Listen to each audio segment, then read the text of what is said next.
रीढ़ की हड्डी में दर्द एक कॉमन समस्या बनती जा रही है। खासतौर से ओल्ड एज में ये बीमारी लोगों को बहुत परेशान कर रही है। रीढ़ की हड्डी में दर्द क्यों होता है, रीढ़ की हड्डी में दर्द के क्या कारण होते हैं और इसका नई तकनीक से कैसे इलाज हो सकता है, हमारे साथ विशेष बातचीत के लिए मौजूद हैं डॉक्टर अमित बिंदल, जो न्यूरोसर्जन हैं। डॉक्टर साहब, स्वागत है आपका न्यूज़ 18 पर। क्या कहेंगे, रीढ़ की हड्डी में दर्द एक बहुत कॉमन समस्या बनती जा रही है।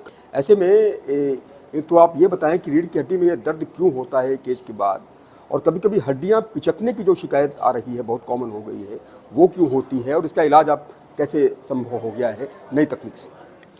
देखिए, रीढ़ की हड्डी में जो दर्द होता है वो बहुत सारे कारणों के साथ हो सकता है। कई बार स्लिप डिस्क हो जाती है, कई बार जो मसल्स होती हैं वो वीक हो जाती हैं, और कई बार हड्डियां कमज़ोर हो जाती हैं। जैसे जैसे हमारी एज बढ़ती है वैसे वैसे शरीर में कैल्शियम की कमी हो जाती है, और ख़ासकर जो मेनोपॉज के बाद या 45 साल 50 साल के बाद जो महिलाएं होती हैं उनकी हड्डियाँ कमज़ोर हो जाती हैं, या कई बार कुछ दवाई चलने के कारण भी हड्डियाँ कमज़ोर हो जाती हैं और वो पिचक जाती हैं।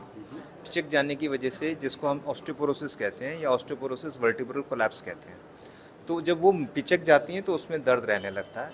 तो पहले इसका जो इलाज किया जाता था वो प्लेट और रॉड और स्क्रू डाल के किया जाता था। जो हड्डी पिचक गई है उसके ऊपर दो स्क्रू नीचे डाल के रॉड से कनेक्ट करके किया जाता था, जो कि बड़ा ऑपरेशन होता था, मरीज़ को भी दिक्कत होती थी। लेकिन अभी एक नई तकनीक आई है जिसको नाम है बलून काइफोप्लास्टी। इसमें करते क्या है, एक बहुत छोटा सा चीरा लगभग 0.5 सेंटीमीटर का, उसमें से एक नीडल चली जाती है। उस नीडल में से एक बलून चला जाता है। बलून से हम उसको फुला लेते हैं तो उस अंदर स्पेस बन जाती है। उसी में एक बोन सीमेंट जैसा पदार्थ आता है हमारे को, जिसको हम PMMA कहते हैं या आर्टिफिशियल बोन सीमेंट कहते हैं। उसको इंजेक्ट कर देते हैं, अंदर जाके वो सॉलिड हो जाता है लगभग 30 से 45 मिनट में, और धीरे धीरे वहाँ पे सेट हो जाता है। सेट हो जाता है तो हड्डी में जो मोशन हो रहा होता है उसको प्रिवेंट करता है और वहाँ से उसका पेन चला जाता है। तो कुल मिला के मरीज़ की अगले ही दिन छुट्टी हो जाती है। कोई चीरा टाका नहीं आता है। एक टाके का, क्योंकि वहाँ पे 0.5 सेंटीमीटर का इंसिजन लगाते हैं तो एक टाका लगाना पड़ता है। अदरवाइज़ मरीज़ का पेन बहुत ही जल्दी रिलीफ हो जाता है। बहुत ही अच्छे जादुई रिजल्ट्स हैं। बलून काइफोप्लास्टी, आप बता रहे हैं बोन सीमेंट, यानी इंजेक्ट करने के बाद वो सीमेंट जैसा हो जाता है, कड़ा हो जाता है, और जो हड्डी में पिचकन होती है वो दुरुस्त हो जाती है, ब्लड सर्कुलेशन ठीक हो जाता है, उसके बाद दर्द भी काफूर हो जाता है और वो हमेशा के लिए प्रॉब्लम रिजॉल्व हो जाती है। हाँ, वो हमेशा के लिए प्रॉब्लम रिजॉल्व हो जाती है। डॉक्टर साहब, ये जो आजकल देख रहे हैं कि रीढ़ की हड्डी में जो कॉमन दर्द, आपने कई कारण बताया कि ऐसे भी होता है, तो कैसे लोग ख्याल रखते हैं आखिर ये पिचकन ना हो, कैल्शियम की कमी ना हो, इसके लिए क्या करें। तो सबसे इम्पॉर्टेंट बात तो ये है कि जो हम करते नहीं हैं, रेगुलर अपने शरीर को एक्टिविटी रखें। सुबह शाम वॉक करें, एक्सरसाइज करें, योगा करें, व्यायाम करें।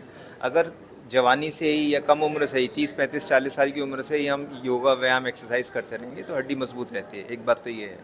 दूसरा, जो पोस्ट मेनोपॉजल वुमेन है जिनकी एज 45 साल से ऊपर हो गई है, वो कैल्शियम सप्लीमेंट्स लें, दूध लें, कैल्शियम युक्त आहार लें और एक्सरसाइज करते रहें, वज़न ना बढ़ने दें। अगर ये सब चीज़ें करेंगे तो शरीर मजबूत रहता है और ये सब चीज़ें कम होती हैं। आपने ऐसा ही एक केस अभी ट्रीट किया है, आप बता रहे हैं कि उनकी रीढ़ की हड्डी में 3 जगह पिचकन थी, 3 जगह इंजेक्ट किया गया। ये one of the rare cases है। रीढ़ की हड्डी में कई बार हमें जो केसेस मिलते हैं जिसमें हड्डी पिचक जाती है वो एक जगह 2 जगह पिचक जाती है। इस पेशेंट में जो ये अमरोहा निवासी जबर सिंह थे, इनकी 3 जगह हड्डी पिचकी हुई थी। अच्छा। बहुत ज़्यादा पेन था, और ये जैसे बताते हैं कि मेरी चीख निकलती थी। पहले मैंने इनका दवाइयों से काफ़ी कोशिश करी, 1 डेढ़ 2 महीने इलाज भी किया, बहुत रिलीफ नहीं आया, तो फिर ये हमने इनको सजेस्ट किया। और सबसे अच्छी बात, इन्होंने मानी हमारी बात, हम पे विश्वास किया और वो ऑपरेशन कराया, और अब मुझे लगता है बहुत अच्छे हैं। तो ये भी कह रहे हैं कि इसमें असहनीय दर्द होता है, असहनीय दर्द होता है, असहनीय दर्द होता किसी है। भी इंजेक्शन से भी नहीं जाता, इतना दर्द होता है, रातों की नींद गायब हो जाती है। उनको ट्रेमाडोल के इंजेक्शन लगाने पड़ रहे थे, दिन में 1 बार 2 बार, रात में भी लगाने पड़ रहे थे, और उससे भी पेन रिलीफ नहीं हो रहा। ये मतलब जो इस विधि से डरते हैं, अ, उनको आप क्या कहना चाहेंगे कि बहुत आसान विधि है, इससे आप अपना इलाज कराइए। अगर आपकी रीढ़ की हड्डी में दिक्कत है, इसको दिखाइए, इसको इग्नोर मत कीजिए। ये कितनी देर का ऑपरेशन होता है, और जो बुज़ुर्ग महिलाएं हैं जिनकी आयु 70 के ऊपर है, वो डरती हैं कि रीढ़ की हड्डी का ऑपरेशन है, कहीं ऐसा ना हो कोई दिक्कत हो जाए, पैरालाइज हो जाए या फिर कोई और प्रॉब्लम हो जाए, उनको आप क्या कहना चाहेंगे। तो उनको मैं यही कहना चाहूँगा कि उन्होंने जितनी भी किद्वंतियाँ सुनी हैं कि फ़लाने का ऑपरेशन हुआ था और वो बेड पे आ गया, ये सब गलत है, मिथ्या है। अगर हम रीढ़ की हड्डी के ऑपरेशन करते हैं तो 100 लोगों में से 95 लोगों को रिलीफ दे पाते हैं। एक बात। दूसरा, प्लेन उड़ाना बहुत मुश्किल है, लेकिन जो रेगुलर प्लेन पायलट उड़ा रहे हैं उनके लिए उतना ही आसान है।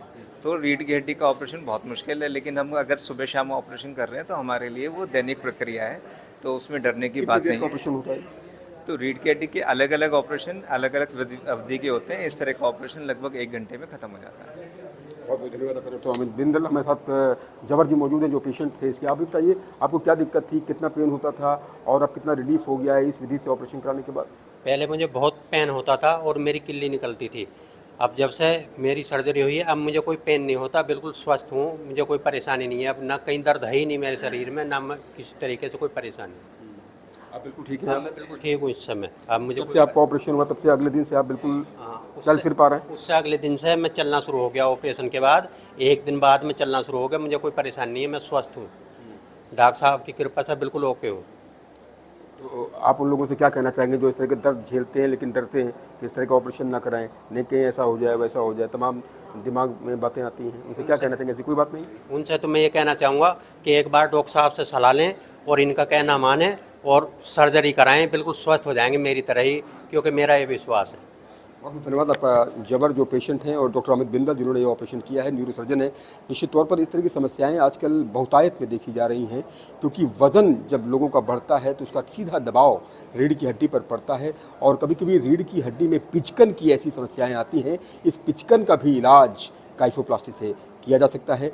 बलून काइफोप्लास्टी विधि से इसका इलाज किया गया और अब पेशेंट बिल्कुल स्वस्थ हैं और वो ये भी सलाह दे रहे हैं कि जिनको ये भी दिक्कत आ रही है वो ज़रूर ऐसे डॉक्टर से संपर्क करें और अपना इलाज कराएं। अपने कैमरा सहयोगी शुभम के साथ उमेश श्रीवास्तव, न्यूज़ 18 मेरठ।